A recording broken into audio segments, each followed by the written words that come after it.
کی وجہ بنتی ہے آپ کی کمائی میں خیر و برکت کی؟ پروفیسر صاحب، آج کل ایک اور معمہ بنا ہوا ہے، کہتے ہیں کہ خاتون کی کمائی میں برکت نہیں ہوتی۔ دیکھیں کتنی مایوب بات ہے۔ پہلے ہم عمر کے حوالے سے بات کر رہے تھے کہ اگر شادی کے معاملے میں خاتون کی عمر بڑی ہو تو اس سے بھی ایک قسم کا ہی ہمارا ایک سوشل ٹیبو بنا ہوا ہے۔ پھر نکاح جو دو ہوئے، بعض روایتوں میں ملتا ہے، بعض نہیں بھی مانتے کہ کوئی نکاح نہیں ہوا تھا، جو بھی تھا۔ لیکن اگر ایسی صورتحال بھی تھی تو آج کے دور میں دیکھیے کہ کس قدر جو ہے وہ معاشرہ خاتون کے لیے تنگ کر دیا گیا ہے۔ آپ کیا فرمائیں گے کہ عورت کی کمائی میں برکت کیا نہیں ہوتی؟ دو ڈائمنشنز آپ کے سوال کی۔ ایک تو آپ نے جو بڑی عمر کی بات کی اور شوہر کی بات کی، بڑی عمر کا ہونا یہ کوئی عیب بھی نہیں ہے، اور تاجدار کائنات جو اسوہ حسنہ میں سب سے اعلیٰ و اولیٰ ہیں، حضور اکرم صلی اللہ علیہ وسلم نے نکاح کر کر اسے اپنی سنت قرار دے دی۔ یہ تو ہمارے سامنے مثال ہے جی ہاں، بہترین مثال اور ہمیں اس مثال کو ایک اپنی روایت بنانا چاہیے۔ یعنی وہ عمر نہیں دیکھی، تاجدار کائنات نے ان کی سیرت دیکھی، کردار دیکھا اور ان کی شخصیت دیکھی۔ تعدد ازواج میں دیکھیے کہ یہ کتنی بڑی اگزامپل ہے کہ ان کی موجودگی میں رسول پاک صلی اللہ علیہ وسلم نے دوسرا نکاح نہیں کیا، لیکن ہمارے معاشرے کا المیہ یہ ہے کہ مرد حضرات دھمکاتے ہیں اور دوسری شادی کو جو ہے وہ فخریہ طور پر کہتے ہیں۔ یہ کیا سوچ درست ہے؟ یہ مثبت سوچ ہے؟ میں عرض کرتا ہوں، دیکھیں 2 اور 3 مثنیٰ ثلاثہ رباع کا ذکر قرآن میں آیا ہے۔ فن کیوں ما طاب لکم من النساء آیا، پسند کرو ان عورتوں سے نکاح جنہیں تم پسند کرتے ہو۔ اور ایک ذرا اور ٹچی سا پہلو میں یہاں دے دیتا ہوں، وہ یہ ہے کہ خاتون بھی اپنی پسند کا اظہار کر سکتی ہے۔ سیدہ عائشہ صدیقہ نے یہ کر کے بتایا۔ حضرت خدیجہ نے بھی اپنے نکاح کا پیغام خود بھیجا تھا۔ جی عثمان شفیق صاحب سے، پروفیسر صاحب سے پوچھتے ہیں، ہم نے اپنی ہی روایات بنا لی ہیں۔ ہمارے ہاں تو اگر کوئی لڑکی جو ہے وہ اپنی پسند کا اظہار کرتی ہیں اور وہ کوئی پیغام بھجواتی ہیں تو اس کو ایک بڑا معیوب سا سمجھا جاتا ہے، جبکہ آپ دیکھیں ہماری اسلامی روایت کے مطابق حضرت ختیجہ رضی اللہ تعالیٰ عنہ کی مثال ہمارے سامنے ہے کہ انہوں نے خود جو ہے وہ آپ صلی اللہ علیہ وسلم کو شادی کا پیغام بھجوایا۔ تو اس حوالے سے ذرا تھوڑا آپ بتائیے ہمارے ناظرین، کیا وہ مناظر تھے، کس طرح پیغام بھجوایا، کیسا رسپانس تھا رسول پاک صلی اللہ علیہ وسلم کا؟ پہلا جو سوال کا پہلو ہے، اس کا جو پہلا حصہ ہے، کیا اس کی روشنی میں ہمیں اپنی اعمال کو، روایات کو درست کرنے کی ضرورت ہے؟ جی بالکل۔ ہمارے ہاں جو ایک فرسٹ اینڈ اور ایک سیکنڈ اینڈ کے انتہاؤں کے ساتھ ساتھ مسائل چل رہے ہیں، اس میں خواتین کو جو بالکل بند گلی میں دھکیل دیا گیا۔ اسلام میں جہاں پہ ولی کی اجازت لازم شرط ہے، وہاں پر خاتون کا ایجاب بھی لازم ہے کہ وہ بھی اسے قبول کرے، اپنی پسند کا اظہار کرے، اور اگر اسے یہ نکاح پسند نہیں تو وہ نکاح سے پہلے اس کا انکار کر سکتی ہے۔ نبی کریم صلی اللہ علیہ وسلم کے پاس ایک عورت آئی اور اس نے کہا کہ میرے والد نے میرا نکاح اس جگہ کیا ہے جہاں میں پسند نہیں کر رہی، تو آپ نے اسی وقت اس کا نکاح فسخ کر دیا۔ تو اس کا مطلب یہ ہے کہ ہمارے ہاں یہ جو روایت ہے کہ اگر کوئی خاتون، کوئی لڑکی پسند کا اظہار کر دیتی ہے تو اسے معاشرے میں یہ سپیس دینی چاہیے کہ وہ اپنے والد سے یا اپنی والدہ سے یا اپنے بھائی سے وہ یہ بات کہہ سکے کہ اگر آپ میرا رشتہ تلاش کر رہے ہیں تو میرے پاس بھی ایک آپشن موجود ہے، ٹھیک ہے، اور وہ رہے شریعت کے دائرہ کار میں، لیکن یہ ایک سپیس ہونی چاہیے۔ تو ہم تو اس کو غیرت کا مسئلہ یہ بالکل غلط بات ہے، یہ جعلی غیرت ہے۔ اس پر حضرت سعد رضی اللہ تعالیٰ عنہ کی مجھے حدیث یاد آ گئی کہ جب لعان کا مسئلہ نازل ہونا تھا نا، کہ کوئی بندہ اپنی بیوی کو غلط کام کرتا دیکھے تو کیا کرے، ایک صحابی نے مجلس میں بات کی تو رسول اللہ صلی اللہ علیہ وسلم خاموش ہیں، تو حضرت سعد نے کہا کہ بندہ تو قتل کر دے، بندہ بیوی کو قتل کر دے، تو رسول اللہ صلی اللہ علیہ وسلم پھر خاموش ہیں، اور آپ نے کہا، لوگوں نے کہا واہ کیا سعد غیرت مند ہے، آپ نے کہا اتعجبون من غیرت سعد واللہ اغیر من، تم سعد کی غیرت سے تعجب کرتے ہو، وہ جس رب کے حکم کا مجھے انتظار ہے وہ اس سے بھی زیادہ غیرت مند ہے۔ تو بات یہ تمہارے ظاہری جذبات اور غیرت کی نہیں ہوگی، بلکہ ہم نے اپنے جذبات اور اپنی غیرت شریعت کے تابع کرنی ہے۔ تو جب ہمیں سیدہ کائنات حضرت خدیجۃ الکبریٰ رضی اللہ تعالیٰ عنہ کا یہ اسوہ ملا ہے تو اس کا مطلب ہے یہ سپیس موجود ہے۔ ابھی آپ بات کر رہے تھے، پروفیسر صاحب یہ بات کر رہے تھے کہ نبی علیہ الصلوۃ والسلام نے ان کی زندگی میں، ان کی حیات مبارکہ میں کوئی دوسری شادی نہیں کی۔ آپ کو پتہ ہے اس کے پیچھے کہانی کیا ہے، اس کے پیچھے قربانی کیا ہے؟ سیدہ ختیجہ رضی اللہ تعالی عنہ نے نبی علیہ الصلوۃ والسلام کے ساتھ اتنا ساتھ نبھایا ہے، بحیثیت خامند نبی علیہ الصلوۃ والسلام کو اگر آپ دیکھیں تو شاندار کردار سیدہ ختیجہ کا بیوی کی صورت میں ملے گا۔ بحیثیت امتیہ نبی علیہ الصلوۃ والسلام کی پہلی کلمہ پڑھنے والی امتی خواتین میں اسلام قبول کرنے والی، تو شاندار قربانیوں بھرا ایک پیغام اور ایک داستان سیدہ کی ملے گی. ٹھیک ہے. نبی علیہ الصلوۃ والسلام ایک بحیثیت باپ ہیں تو ان کی اولاد کو پیار دینے والی، ایک مثالی تربیت دینے والی وہ سیدہ خدیجہ رضی اللہ تعالیٰ عنہ ملیں گی. ابھی بات ہو رہی تھی تحنس کی. تحنس کیا ہوتا ہے کہ نبی علیہ الصلوۃ والسلام علیحدگی پسند ہو گئے، خلوت نشینی کو پسند کرنے لگے، تو غار حرا میں آپ گئے. اب میں جب بھی غار حرا میں اللہ تعالیٰ نے مجھے موقع دیا، ماضی قریب میں گیا، تو میں جبل نور کو دیکھ کر حیران ہونے لگا. اور مجھے جبل نور کی بلندی، غار حرا پر صرف ایک بات یاد آئی کہ آج یہ اتنا شاندار ٹریک بن گیا ہے اور لوگ 2.5-3 گھنٹے لگا کر اتنی مشکل چڑھائی چڑھتے ہیں، اور ہمیں بیت اللہ سے یہاں پر آتے آتے بھی تقریباً آدھا پونا گھنٹہ لگا ہے.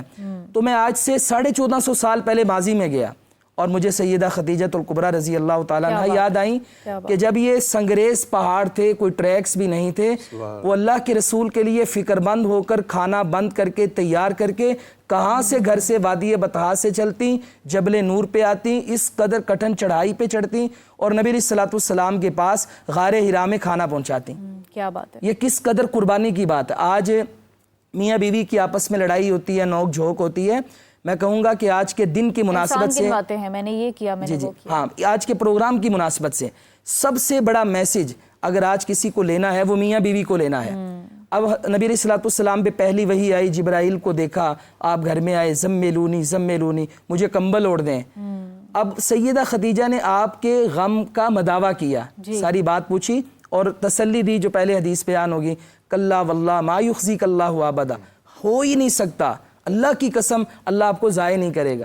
آپ میں یہ 5 صفتیں پائی جاتی ہیں کہ آپ رشتے جوڑنے والے ہیں، مہمان نوازی کرنے والے ہیں، غریبوں کو کما کے دینے والے ہیں، اور آپ دوسروں کی حق پر مدد کرنے والے ہیں. ہمارے ہاں یہاں پہ خامند باہر کے مسائل، پریشانیوں، مصائب سے تھکا ہوا گھر میں آتا ہے اور بیوی کی اپنی ایک لمبی چوڑی فہرست ہوتی ہے. وہ سمجھتی ہے کہ میرا خامند ڈاکٹر بھی ہے، میری بیماریوں کا بھی علاج ابھی کرے گا، میرا خامند ایک سائیکسٹ بھی ہے، ابھی میرے ذہنی اور روحانی ایک عامل بھی ہے، ایک عالم بھی ہے. وہ سارے مسائل 5 منٹ میں سامنے رکھ دیتی ہیں اور اس وجہ سے بھی ہمارے بڑے جھگڑے ہوتے ہیں. سیدہ خدیجہ رضی اللہ تعالی عنہا نے نبی صلی اللہ علیہ وسلم کو ویلکم کیا، آپ کو تسلی دی، آپ پہ کمبل دیا اور آپ کو کہا اللہ آپ کو ضائع نہیں کرے گا، اور آپ کو اپنے بھتیجے ورقہ بن نوفل کے پاس لے گئیں جو عیسائیوں کے ایک عالم تھے، اور ان سے جا کر بات کہی اور انہوں نے کہا کہ یہ جو حضرت موسیٰ علیہ السلام اور عیسیٰ پر جو وحی آتی تھی، آپ بھی اللہ تعالیٰ کے پیغمبر ہیں، وہ بشارتیں پوری ہونے والی ہیں اور آپ کے لوگ آپ کو یہاں سے نکال دیں گے، کاش میں اس وقت زندہ ہوں اور آپ کی مدد کروں. نبی علیہ الصلوۃ والسلام پریشان ہوئے، آپ نے کہا یہ مجھے صادق و امین کہنے والے، بے شک وہ وحی کا موقع ہو یا پھر وہ شیب ابی طالب یا کوئی بھی ایسے کوئی گھاٹی ہو، کوئی سفر ہو. اب شیب ابی طالب میں آپ دیکھیں، ہم اس طرف بھی آئیں گے. پروفیسر صاحب، علامہ صاحب، امیر ترین تاجرہ تھی حضرت خدیجۃ الکبریٰ، بڑے بڑے سرداروں کے رشتے بھی تو آئے ہوں گے، تو ان کا رشتہ کیوں نہ ایکسیپٹ کیا ہوگا؟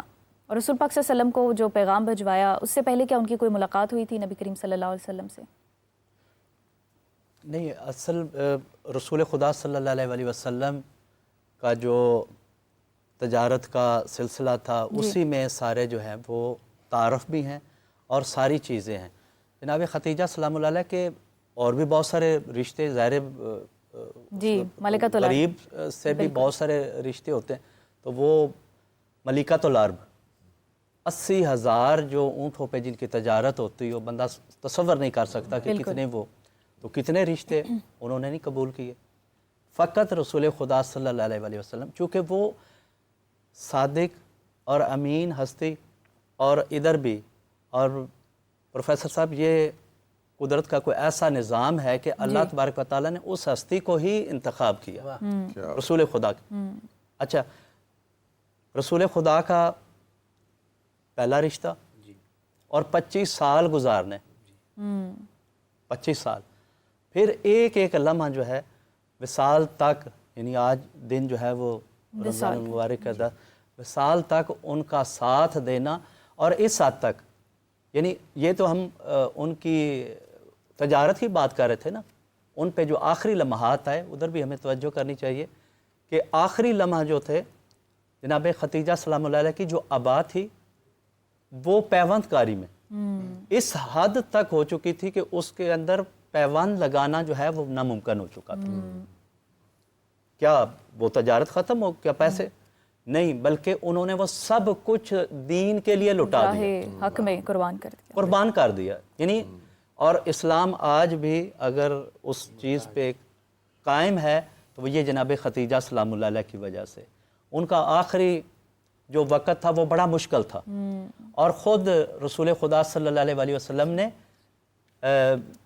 آخری سال جو ہے ان کی رحلت کے بعد اس کو غم کا سال قرار دیا. جی کیا پورا سال، ایک ہفتہ، 2 دن 3 دن نہیں، جیسے ہمارے ہاں کل ہوتے ہیں، چلم ہوتا ہے یا مختلف برادریوں کے جی کلچر جو ڈیولپ ہوتا ہے، تو وہاں رسول خدا نے ایک سال کو غم کا سال قرار دیا.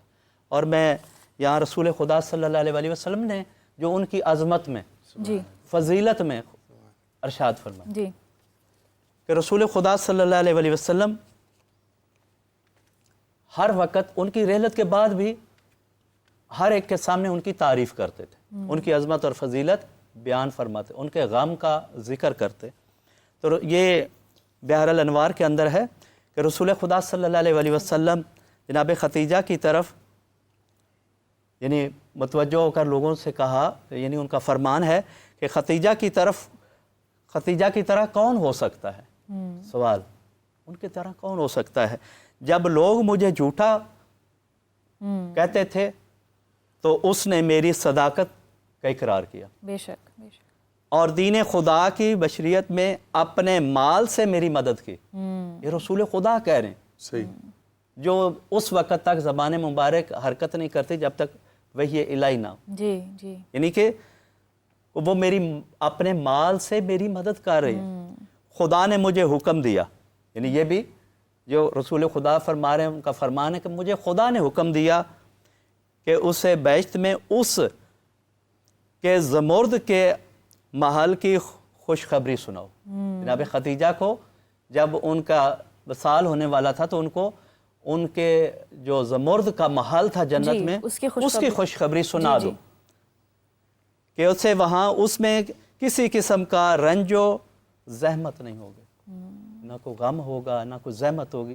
تو یہ کیا ہے کہ ان کی عظمت ہر اینگل سے، اگر اسی فرمان کو ہم دیکھ لیں جو رسول خدا صلی اللہ علیہ وسلم جن کی عظمت اور فضیلت کے بارے میں بیان فرما رہے ہوں، اور جن کی بیٹی ان کی عظمت اور فضیلت خود رسول خدا نے کس انداز سے، اور ان کے نواسوں کے جو جوانان جنت کے بھی سردار. بہت ہی عظیم خاتون، پروفیسر بہت ہی صاحب عظیم.